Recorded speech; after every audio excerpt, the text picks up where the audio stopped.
It's an average day in contracts class at the University of Baltimore School of Law in Maryland. The professor poses hypothetical questions as students check email.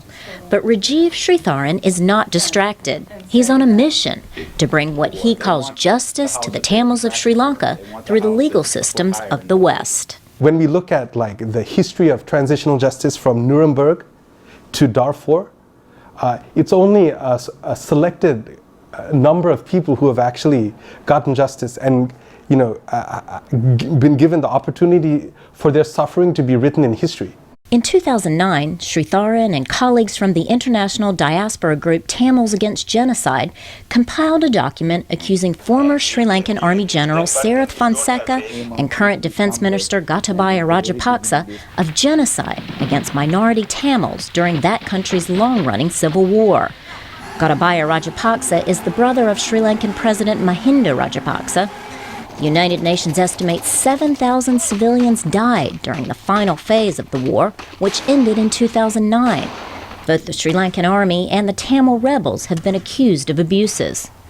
The Sri Lankan embassy in Washington refused to comment on Sritharan's accusations, but President Rajapaksa told Sri Lanka's Daily News newspaper last month, "The so-called diaspora seeks to tarnish my image and bring me and those who led the humanitarian operation to defeat Tamil terror before international tribunals."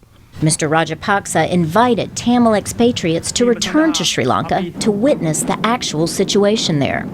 Washington attorney Bruce Fine asked the U.S. Justice Department to look into the accusations, but he's not heard back about any investigation. There was a compilation of over 1,000 pages going back for decades of disappearances, starvation, bombings, assassinations of Tamils. These are Tamils who are not on the battlefield that were documented from a variety of sources. Fine says Gotabaya Rajapaksa is a U.S. citizen, and Fonseca, jailed following a failed election challenge to the president, has a U.S. green card. He says this makes them vulnerable to U.S. law. The United States is a signatory to the Genocide Convention of 1948, and there's a genocide law that prohibits any U.S. citizen from complicity in genocide wherever it's committed. Fine says he doubts the current Sri Lankan government will extradite the president's brother or the jailed army general, but he says governments do change. Back on campus, Sritharan finishes class and heads to his apartment to get to work. He acknowledges that the various cases he is working on are long shots, but he says he'll keep at it.